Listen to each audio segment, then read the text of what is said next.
Benvenuti in questo nuovo video. Oggi affronteremo insieme il concetto matematico di identità, cercando di capirne il significato. Cos'è un'identità? Partiamo da un caso semplice. Pensiamo di avere due insiemi A e B, contenenti 10 triangoli ciascuno di uguale forma, dimensione e colore. Sembra ovvio dire che i due insiemi sono identici. Analizziamo ora il concetto di identità partendo da un problema matematico un po' più complesso. Il triplo di un numero addizionato al numero stesso è uguale al suo quadruplo. Visto così, il testo non ci permette a primo acchito di sapere se siamo o meno di fronte a un'identità. Per risolvere questo problema dobbiamo per prima cosa ricavare il testo matematico contenuto al suo interno. Come si fa? Analizziamo ogni singola parte del testo. Vedrete che sarà immediato tradurre in linguaggio matematico il contenuto del problema. Nel problema si parla di un numero generico, al quale decido di assegnare il simbolo X, una lettera. Che caratteristiche deve avere questo numero? Le caratteristiche più generali, e quindi è un numero che appartiene, quello evidenziato è il simbolo matematico che si legge appartiene, all'insieme dei numeri reali. Questo numero è descritto nel problema, ha delle particolari caratteristiche, quali il triplo di questo numero, ossia il numero sommato a se stesso 3 volte, più sinteticamente si può dire 3 volte il numero x, che si rappresenta con questa espressione matematica.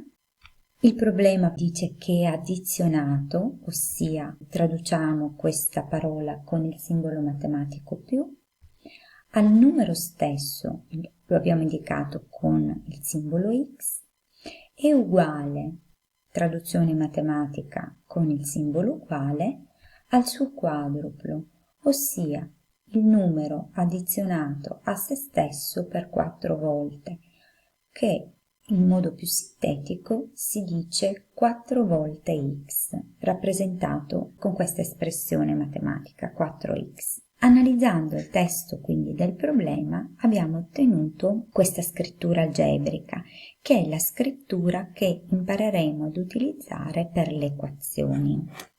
Gli elementi che si trovano a sinistra e a destra del segno uguale si chiamano espressioni algebriche. Proviamo ora ad assegnare al simbolo x dei numeri a caso e svolgiamo i calcoli riportati nelle due espressioni algebriche. Osserviamo quello che viene fuori. Se x è uguale a 1, cosa succederà? Vediamolo subito. Sostituisco il numero 1 al livello delle due espressioni algebriche al simbolo x, quindi ogni volta che compare x sostituirò la lettera con il numero 1. Questo è stato svolto in questo passaggio, poi procedo ad eseguire i calcoli riportati. Completo i calcoli e mi trovo di fronte ad un'uguaglianza, 4 uguale a 4. Provo con un altro numero, se x uguale a 2 lo sostituisco, svolgo e completo i calcoli. Un'altra uguaglianza. Proviamo con dei numeri negativi, vale lo stesso principio? Se x uguale a meno 1, cosa succede? In questo caso vi faccio notare che essendo il numero negativo, viene racchiuso all'interno di una parentesi tonda. I calcoli dovranno essere fatti non solo per il numero ma anche per i segni. Completo i calcoli, anche in questo caso in effetti trovo un'uguaglianza tra l'espressione a sinistra e l'espressione a destra. Un ultimo tentativo fatto insieme a voi, x uguale a meno 2, sostituisco, completo i calcoli, in effetti ci troviamo di fronte ad un'altra uguaglianza. Tutte le volte abbiamo trovato che il numero che si ottiene svolgendo i calcoli a sinistra dell'equazione è sempre uguale al numero che si ottiene svolgendo i calcoli a destra dell'equazione. Continuando con altri valori di x che possiamo scegliere tra le infinite possibilità presenti all'interno dei numeri reali, vedremo che l'uguaglianza tra le due espressioni è sempre vera. Un'uguaglianza di questo tipo si chiama identità. In realtà l'identità è un particolare caso di equazione. Passiamo allora a dare la definizione di identità. Un'uguaglianza tra due espressioni verificata per qualsiasi valore assegnato alla lettera si chiama identità. Qualsiasi valore.